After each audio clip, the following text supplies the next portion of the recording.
Bien, tu fais, Billy le Kamalo Banaïvele.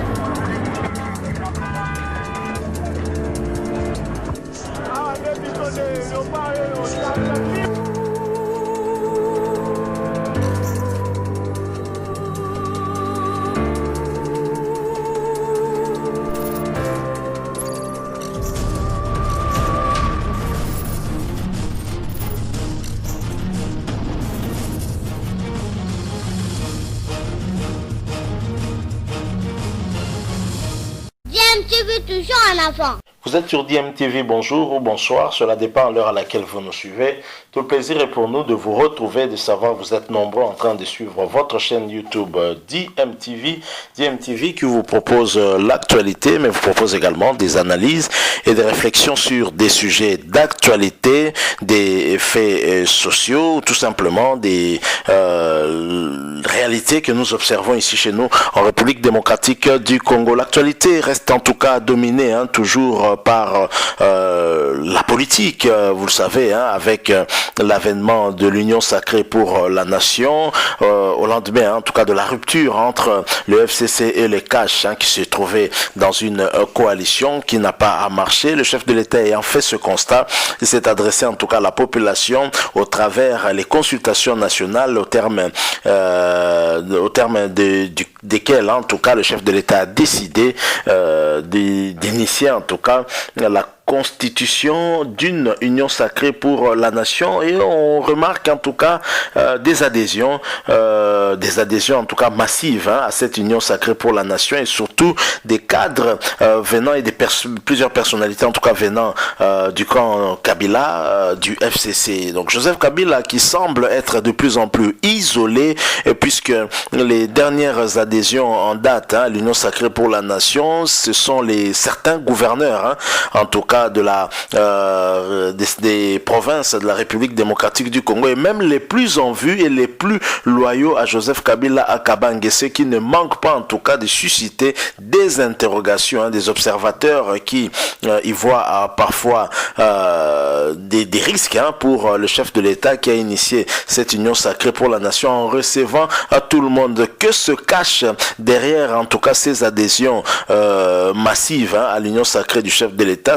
C'est ce que nous allons tenter en tout cas de voir. On va tenter de répondre à cette question-là tout à l'heure. Mais avant, je vous propose d'abord cette déclaration des gouverneurs des provinces de la République démocratique du Congo qui confirment en tout cas leur adhésion à l'union sacrée pour la nation initiée par le chef de l'État. Il ne s'agit pas de tous les gouverneurs, bien entendu, mais il s'agit de certains gouverneurs qui s'affichent très clairement cette fois-ci du côté de l'Union sacrée pour la nation initiée par le chef de l'État, Félix Antoine Tshisekedi. Je vous propose donc de suivre cet extrait. Je rappelle que vous êtes en train de suivre DMTV, votre chaîne YouTube. Si vous n'êtes pas encore abonné, s'il vous plaît, n'hésitez pas à vous abonner à cette chaîne, et n'oubliez pas aussi d'activer la notification en cliquant sur cette petite cloche qui va apparaître une fois que vous serez abonné. Elle vous permettra bien sûr de ne plus rien manquer des prochaines vidéos que nous mettrons en ligne ici pour vous. Suivons cette déclaration des gouverneurs. Ensuite, nous revenons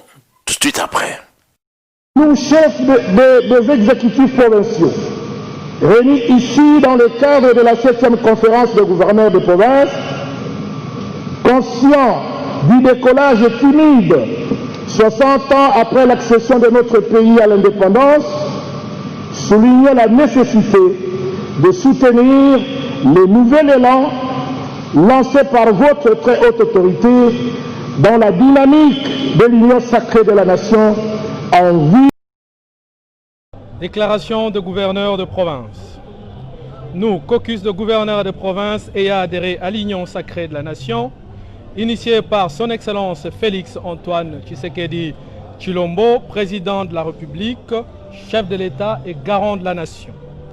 Venons par la présente confirmer notre adhésion à la vision et lui apportons notre soutien total et indéfectible.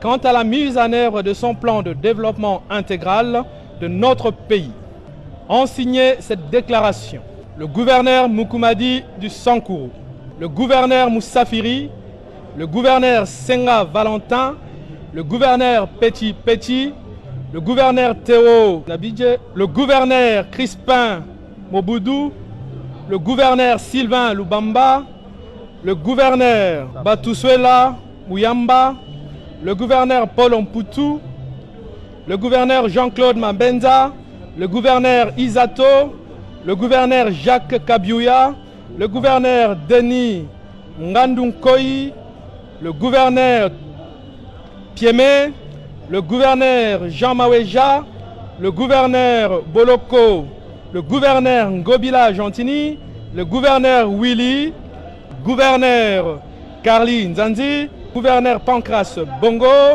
le gouverneur Richard Mouyage, le gouverneur Atou Matoubouana, le gouverneur Crispin Baswe, le gouverneur Jean Bamanissa. Je vous remercie.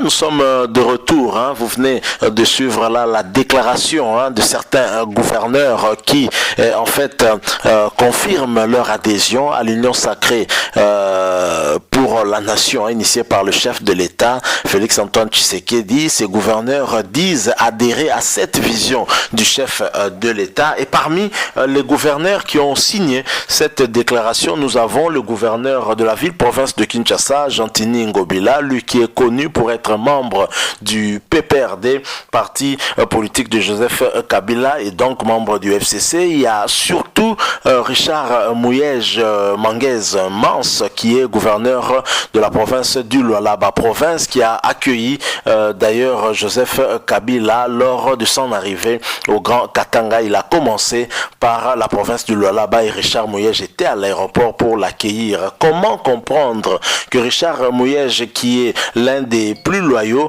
de Joseph Kabila, qu'il puisse changer de Kazakh maintenant et rejoindre Félix-Antoine Tshisekedi? Si pour Gentini Ngobila on peut comprendre, même si il fait partie en tout cas des cadres du PPRD, on peut comprendre parce qu'il aurait une relation personnelle avec le chef de l'État Félix-Antoine Tshisekedi, qu'il connaît depuis bien longtemps. Si lui nous pouvons comprendre, là où nous ne comprenons pas, c'est l'adhésion de Richard Mouyej. Alors deux raisons peuvent expliquer ces adhésions massives, en tout cas de ces gouverneurs à la vision du chef de l'État, vision d'une union sacrée pour la nation, en vue en tout cas de travailler en symbiose, en harmonie pour le bonheur et le bien-être des Congolais.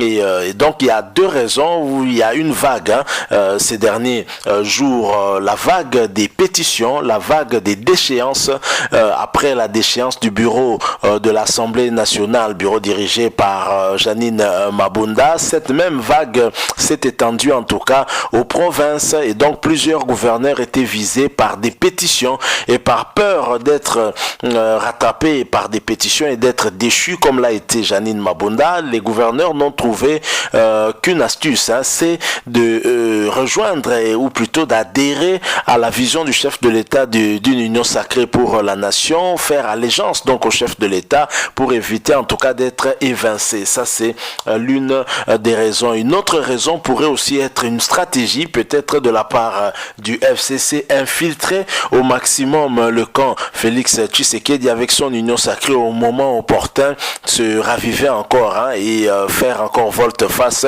et lui créer des problèmes au niveau de l'Assemblée nationale et même au niveau des assemblées provinciales. Donc il est important en tout cas que le chef de l'État et son entourage qu'il puisse bien analyser toutes ces adhésions pour éviter en tout cas de recevoir parmi eux des hypocrites, ceux qui sont là en mission et qui ne viennent pas en tout cas parce que ils ont la même vision que le chef de l'État Félix-Antoine Tshisekedi. Mais la première raison serait surtout celle qui est la plus probable, parce que pour Richard Mouyej, vous vous souviendrez que sa vice-gouverneur accusé en tout cas de détournement de fonds, détournement des deniers publics, l'a accusé avec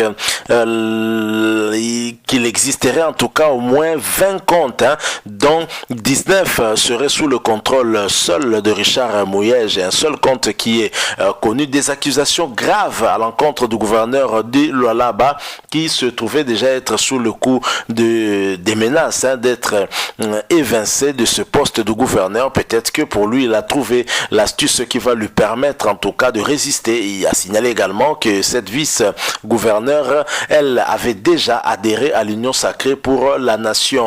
On a des cas, y compris Jantini Mbakangobila, dont la gestion de la ville-province de Kinshasa ne rassure pas. Lui qui est venu d'une autre province, dans le Grand Bandundu, qui n'a pas en tout cas aussi marché, n'a pas donné des signaux de bons managers. Alors Jantini Ngobila qui se sentait certainement menacé avec des menaces contre le président de l'Assemblée provinciale Godé Mpoyi. Certainement il s'est dit qu'après Godé Mpoyi c'est lui qui serait visé. Jantini Ngobila a anticipé également en rejoignant l'Union sacrée pour la nation initiée en tout cas par Félix Antoine Tshisekedi Tshilombo.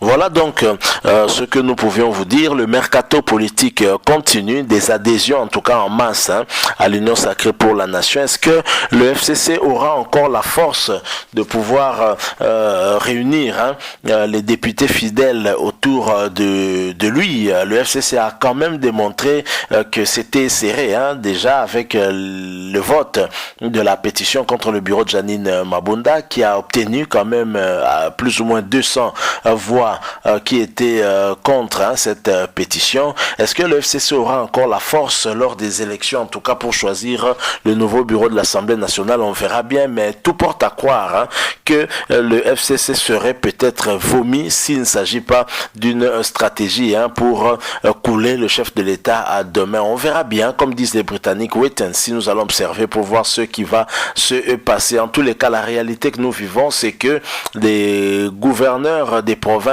pour la plupart, beaucoup d'entre eux en tout cas, ont préféré adhérer à la vision du chef de l'État, la vision d'une union sacrée pour la nation. Merci à vous qui nous avez suivis. Si vous avez aimé, laissez-nous un like, mais surtout exprimez-vous aussi, nous laissez un commentaire, donnez votre point de vue, on pourra échanger bien entendu dans la mesure du possible. Abonnez-vous aussi s'il vous plaît à cette chaîne DMTV. N'oubliez pas d'activer la notification en cliquant sur cette petite cloche qui apparaîtra une fois que vous serez abonné. C'est elle qui vous permettra de ne plus rien manquer des prochaines vidéos que nous mettrons en ligne pour vous. Merci encore une fois à vous pour avoir patienté pendant ces quelques minutes. Nous écouter. Nous espérons en tout cas vous retrouver très prochainement avec un autre sujet d'actualité. En attendant, portez-vous bien. Meilleurs vœux à vous et DMTV vous dit au revoir.